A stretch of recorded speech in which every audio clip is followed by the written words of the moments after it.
नमस्कार दोस्तों, आप देख रहे हैं जी की अड्डा 24 चैनल। आज के इस नए वीडियो में हम पानी के बारे में बात करेंगे। दोस्तों, पानी एक ऐसी चीज है जिसके बिना ना कभी लाइफ पॉसिबल थी और ना ही आज। पृथ्वी के अलावा सोलर सिस्टम में बहुत से प्लैनेट्स हैं, लेकिन वहां पानी नहीं है, इसलिए वहां लाइफ पॉसिबल नहीं है। हालांकि चंद्रमा और जुपिटर पर पानी तो है, लेकिन बहुत कम पानी है। खाने के बिना हम 3 हफ्ते तक जिंदा रह सकते हैं, लेकिन पानी के बिना हम 3 दिन भी जिंदा नहीं रह सकते हैं। अफसोस की बात है कि हम इंसान अक्सर सबसे जरूरी चीज को ही सबसे ज्यादा नजरअंदाज कर देते हैं और पानी को बहुत ही व्यर्थ बर्बाद करते हैं। और आप यह जानकर हैरान हो जाएंगे कि आप कब, कैसे और कितना पानी पीते हैं। केवल यह छोटी सी बात ही आपके सेहत पर बहुत बड़ा असर डालता है। लीवर, डाइजेस्टिव सिस्टम, बालों का झड़ना या फिर स्किन प्रॉब्लम, यह सब पानी पीने के तरीके और क्वांटिटी पर निर्भर करता है। आयुर्वेद की माने तो पानी अगर सही तरीके से पिया जाए तो वरदान बन जाता है, और अगर गलत तरीके से पिया जाए तो श्राप बन जाता है। अब यह आपके हाथ में है। क्या आप इसे वरदान बना लेते हो या श्राप बना लेते हो? इसलिए आज का यह वीडियो बहुत ही इंपॉर्टेंट है।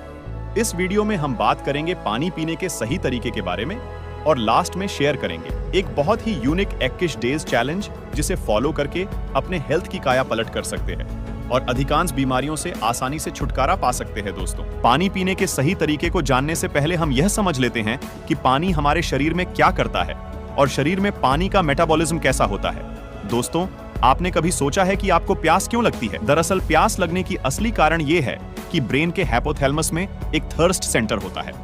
जैसे ही बॉडी फ्लूइड्स पानी की कमी के कारण गाढ़े होने लगते हैं, यह सेंटर एक्टिवेट हो जाता है और हमें प्यास लगने लगती है। जब हम पानी पीते हैं तो वह मुंह और गले से होता हुआ पेट में जाता है। पेट में पानी 15 से 20 मिनट तक रुकता है और धीरे धीरे इंटेस्टाइन की ओर बढ़ता है।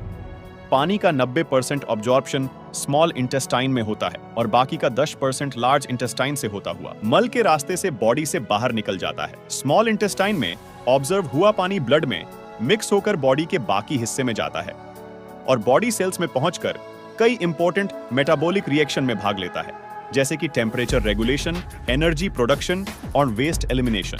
इसी के साथ सेल्स के ऑस्मोटिक प्रेशर को भी मेंटेन करता है, जिसके कारण सेल्स एक पार्टिकुलर शेप में रहते हैं। दोस्तों, अब आप इतना कुछ जानने के बाद अब शायद आप समझ गए होंगे कि पानी को सही तरीके से पीना कितना जरूरी है। अब हम जानते हैं कि पानी कितना पिए, कैसे पिए, कब पिए और किस तरह पिए।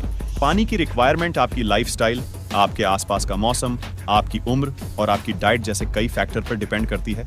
लेकिन एक नॉर्मल व्यक्ति को दिन में 3 से 4 लीटर पानी पीना जरूरी है, यानी लगभग 8 से 12 ग्लास। हमारे शरीर को कितनी पानी की जरूरत है, इसका अंदाजा लगाने के लिए एक सीधा सा फार्मूला है।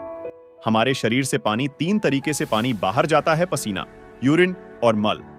अगर इन तीनों ही तरीकों में किसी से पानी निकलने की मात्रा बढ़ गई हो तो हमें डिहाइड्रेशन से बचने के लिए इनकमिंग भी बढ़ानी होगी। अब बात करते हैं कि अगर आपने रिक्वायरमेंट से कम या ज्यादा पानी पिए तो क्या होगा।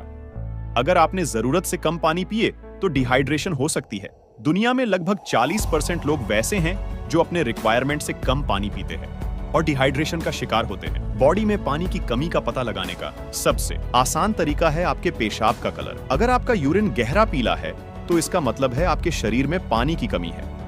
एकदम हल्का पीला होना चाहिए। सोशल मीडिया यूनिवर्सिटी के ज्ञान से एक्स्ट्रा मोटिवेट होकर कई लोग बहुत ही ज्यादा पानी पीने लगते हैं, लेकिन ज्यादा पानी पीने से किडनी को ज्यादा काम करना पड़ता है, जिससे किडनी पर प्रेशर पड़ता है और हमारी किडनी में पानी फिल्टर नहीं हो पाता और ब्लड में पानी का लेवल बढ़ जाता है, जिससे ब्लड में मौजूद सभी माइक्रोन्यूट्रिएंट्स डाइल्यूट हो जाते हैं। और इन सब में सबसे इंपॉर्टेंट है सोडियम। ब्लड में सोडियम का लेवल कम होने से हार्ट और ब्रेन पर नेगेटिव इंपैक्ट पड़ता है। इसके अलावा भी आपको इंडाइजेशन और लूज मोशन, फ्रीक्वेंट यूरिनेशन, शरीर में पानी जमा होना और सूजन जैसे कई तकलीफों का सामना केवल इसलिए करना पड़ सकता है यदि आपने जरूरत से ज्यादा पानी पी लिया है।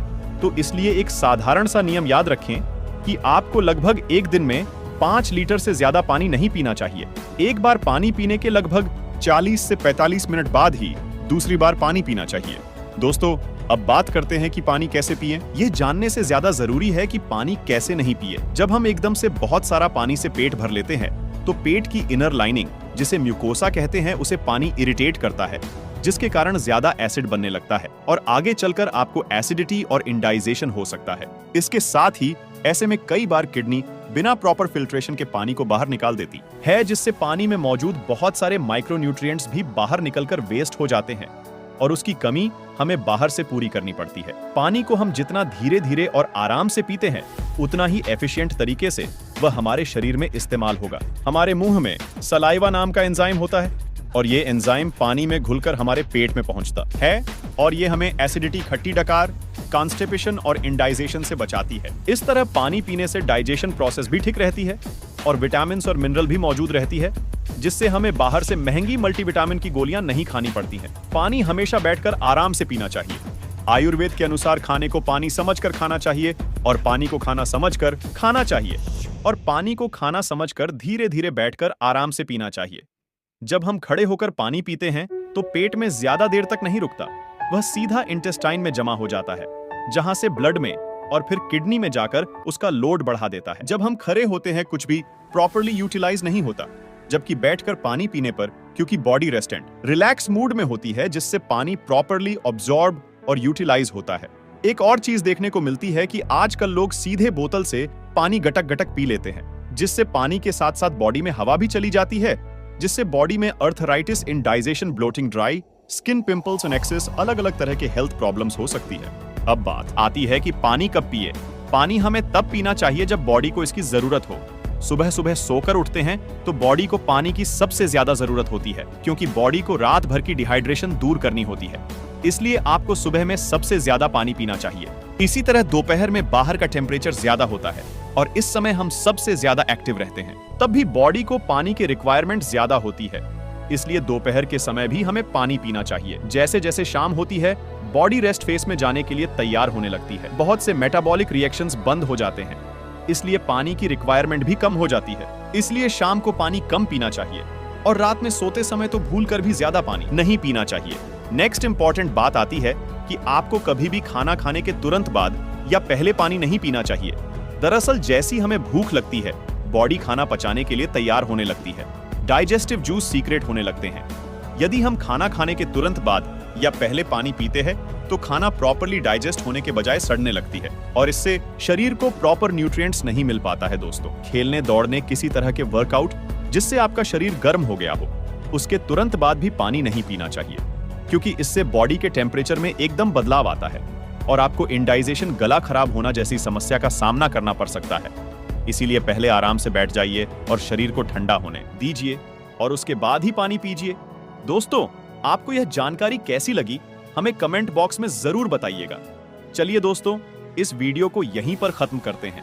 इस वीडियो को प्लीज एक लाइक जरूर कीजिएगा और इस वीडियो को अपने दोस्तों तक शेयर करें, जिससे कि उन्हें भी जानकारी मिल सके। और अपने भरोसेमंद चैनल जीके अड्डा 24 ग्रुप ऑफ स्टडीज को प्लीज सब्सक्राइब करके हमें सपोर्ट जरूर कीजिएगा और बेल आइकन को ऑल पर सेलेक्ट करना बिल्कुल ना भूलिएगा। मिलते हैं किसी और इंफॉर्मेटिव वीडियो के साथ। वीडियो को अंत तक देखने के लिए आपका बहुत बहुत धन्यवाद।